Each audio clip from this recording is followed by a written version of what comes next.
show that the series 1 into 2 by 3 square into 4 square plus 3 into 4 by 5 square into 6 square plus 5 into 6 by 7 square into 8 square plus up to infinite is convergent. ये series को हमें convergent proof करना होगा। तो ये जो series है, इस सीरीज का फर्स्ट टर्म ये है u1 equals to 1 into 2 by 3 square into 4 square. Second term u2 equals to 3 into 4 by 5 square into 6 square. And third term है u3 equals to 5 into 6 by 7 square into 8 square. Okay, अच्छा, तो nth term क्या होगा? देखो, first term आ रहा है जब यहाँ पे 1 हो रहा है, तो ये क्या, यहाँ पे भी 1 हो रहा है, तो u1 क्या होगा? जब यहाँ पे n होगा तो यहाँ पे भी n ही होगा। ठीक है, अच्छा, 1 के बाद एक प्लस हो रहा है यहाँ पे, एंड यहाँ पे जब u2 हो रहा है तो यहाँ पे हो रहा है 3 मीन्स अच्छा, तो यहाँ पे जब 2 हो रहा है तो यहाँ पे हो रहा है 3, यहाँ पे एक इंक्रीज हो रहा है, एंड यहाँ पे जब 3 हो रहा है यहाँ पे हो रहा है 5, 2 इंक्रीज हो रहा है। अच्छा, तो एक काम करते हैं, इससे हम कुछ इस तरह से लिख सकते हैं कि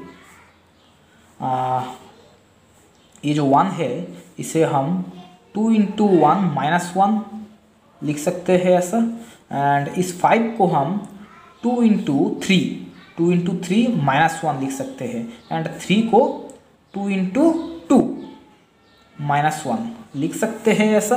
ठीक है, तो जब यहाँ पे 1 हो रहा है u1 इक्वल टू क्या होगा? 2 into 1 minus 1 u2, 2 into 2 minus 1 u3, 2 into 3 minus 1, तो un जब यहाँ पे n होगा तब क्या होगा? 2n minus 1। ओके, अच्छा, अब दिस इंटू क्या होगा? 1 से एक ज़्यादा है यहाँ पे 2, 3 से एक ज़्यादा है 4, 5 से एक ज़्यादा हो रहा है 6, तो यहाँ पे होगा 2n minus 1 into 2n। By क्या हो रहा है?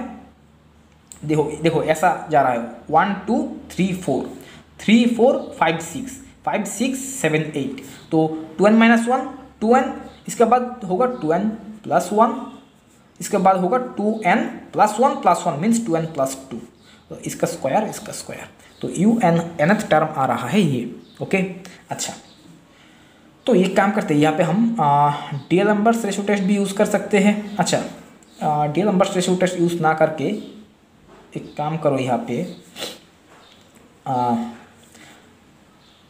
2n माइनस 1 जो है ना, इससे हम इसके साथ n के साथ कंपेयर कर सकते हैं, एंड 2n को भी n के साथ ही कंपेयर करते हैं, and by 2n plus 1 whole square, तो मीन्स n स्क्वायर के साथ कंपेयर करते हैं, एंड इसे भी 2n plus 2 whole square means n square, इसके साथ कंपेयर करते हैं, एंड दिस इक्वल्स टू होगा n square by n to the power 4 means 1 by n square.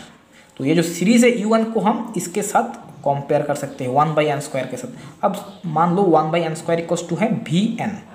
Okay, अच्छा, तो un बाई vn जब करेंगे तो क्या होगा? un बाई vn जब करेंगे तो होगा 2n माइनस 1 इंटू 2n। अब ये u1 बाई vn हम क्यों कर रहे हैं? क्योंकि यहाँ पे हम u1 कंपेरिजन टेस्ट यूज़ करेंगे जो लिमिट फॉर्म में है।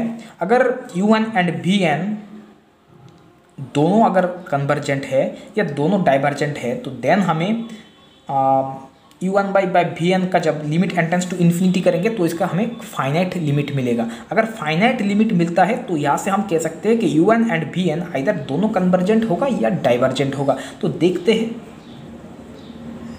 n टेंड्स टू इन्फिनिटी पे, देखते हैं इसका लिमिट क्या होता है। बाई है 1 बाई n स्क्वायर। ओके, तो दिस इक्वल्स टू, यहाँ से हम n को कॉमन लेंगे तो 2n नहीं, n तो चला गया है, तो 2 माइनस 1 बाई n, तो इंटू 2n।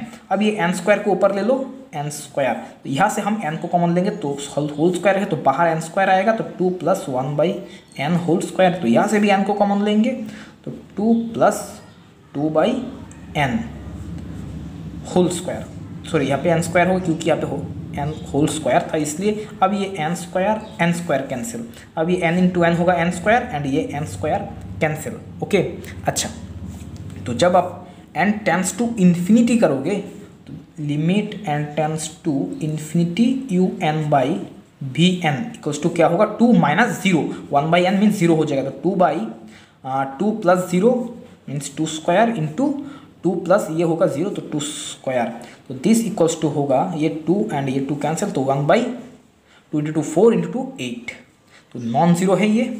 ओके अच्छा, तो limit n tends to infinity पे un एंड vn का जो लिमिट है वो नॉन जीरो आ रहा है, तो इसका मतलब un एंड vn दोनों इधर दोनों कन्वर्जेंट होगा या डाइवर्जेंट सीरीज होगा। ओके अच्छा, तो summation vn means summation 1/n², n का पावर क्या है 1 से ज़्यादा है, तो इसका मतलब p सीरीज से हम कह सकते हैं कि ये जो सीरीज है वो कन्वर्जेंट होगा। vn इज कन्वर्जेंट, तो इसका मतलब डेफिनेटली un भी कन्वर्जेंट होगा, तो ये जो सीरीज है वो एक कन्वर्जेंट सीरीज होगा। ओके